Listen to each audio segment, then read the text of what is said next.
दोस्तों, भारत की automobile industry में जबरदस्त बदलाव की लहर दौड़ रही है। अब यह बदलाव सिर्फ पेट्रोल और डीजल गाड़ियों से इलेक्ट्रिक कारों तक सीमित नहीं है, बल्कि एक और बड़ा कदम उठाया जा चुका है, सोलर कारों का आगमन। हाँ, अब आपकी कार सूरज की रोशनी से चलेगी और पेट्रोल पंप या चार्जिंग स्टेशन की लंबी लाइनों में खड़ा होने का झंझट खत्म हो जाएगा।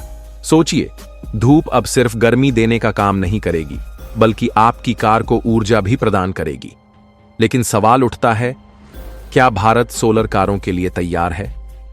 क्या यह नई तकनीक भारत के आम लोगों के लिए कारगर साबित होगी? और क्या यह भारतीय बाजार में क्रांति ला पाएगी?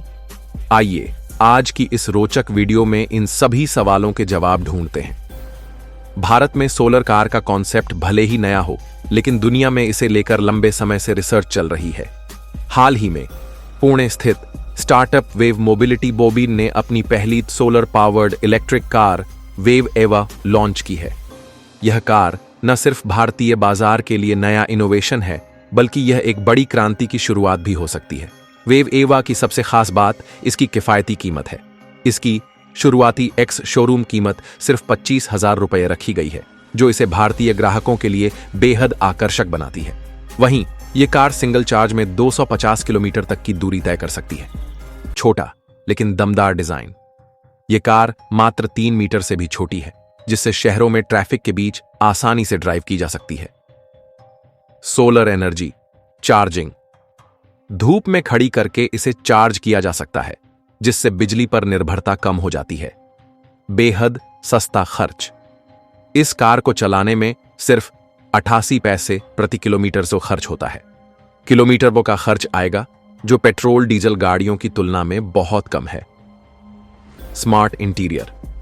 इस कार में panoramic sunroof, reverse parking camera, हर तरह से एडजस्ट होने वाली सीट और बेहतरीन एसी सिस्टम वाज भी दिया गया है।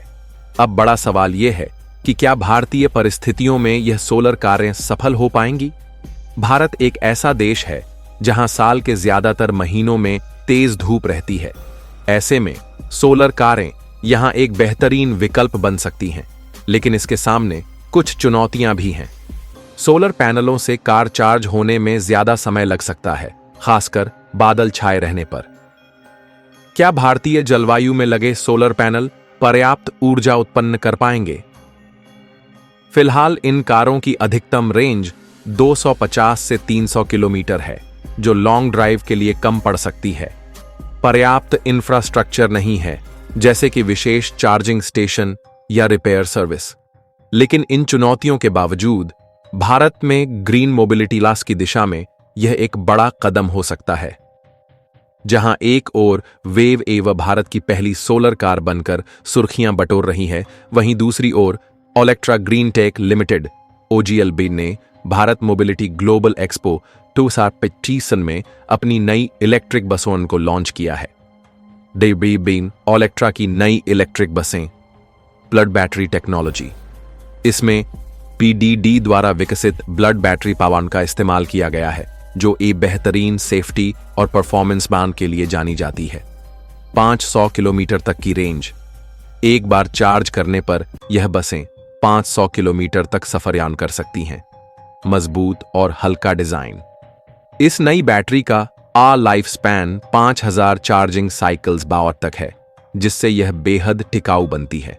ओलेक्ट्रा की यह पहल भारत में पर्यावरण अनुकूल और टिकाऊ परिवहन को बढ़ावा देने की दिशा में एक महत्वपूर्ण कदम है। अगर हम वैश्विक स्तर पर देखें तो अमेरिकी स्टार्टअप एप्टेरा मोटर्स बार्ट ने भी हाल ही में CES 2025 पर में अपनी और सोलर पावर्ड इलेक्ट्रिक कार मान का प्रदर्शन किया है। यह कार दुनिया की और पहली प्रोडक्शन रेडी सोलर EV1 बताई जा रही है, जो बिना चार्जिंग के भी रोजाना 60 किलोमीटर मान तक चल सकती है। 198 bhp की पावर। यह कार केवल 8 सेकेंडार में 0 से 100 किलोमीटर प्रति घंटा की स्पीड पकड़ सकती है। Front wheel drive system. इससे कार का मान परफॉर्मेंस शानदार मन बनता है। 500 से ज्यादा माल बुकिंग्स। लॉन्च से पहले ही इस कार की 500 से ज्यादा बुकिंग हो चुकी हैं। यह दिखाता है कि दुनिया तेजी से सोलर और इलेक्ट्रिक मोबिलिटी बाइक की ओर बढ़ रही है। और भारत भी इस दौड़ में पीछे नहीं है। अब सवाल यह उठता है कि क्या भारत में सोलर कारें सफल हो पाएंगी? यह निर्भर करता है कई कारकों पर। सरकार की नीतियां। अगर सरकार सोलर कारों पर सब्सिडी और टैक्स बेनिफिट्स देती है तो यह लोगों के लिए ज्यादा आकर्षक होगी। Infrastructure development. Solar charging station और मरम्मत की सुविधाएं बढ़ानी होंगी। सस्ता और टिकाऊ विकल्प। भारतीय ग्राहकों के लिए सबसे जरूरी चीज कीमत है। अगर यह कारें ज्यादा महंगी हुईं तो इनका चलन धीमा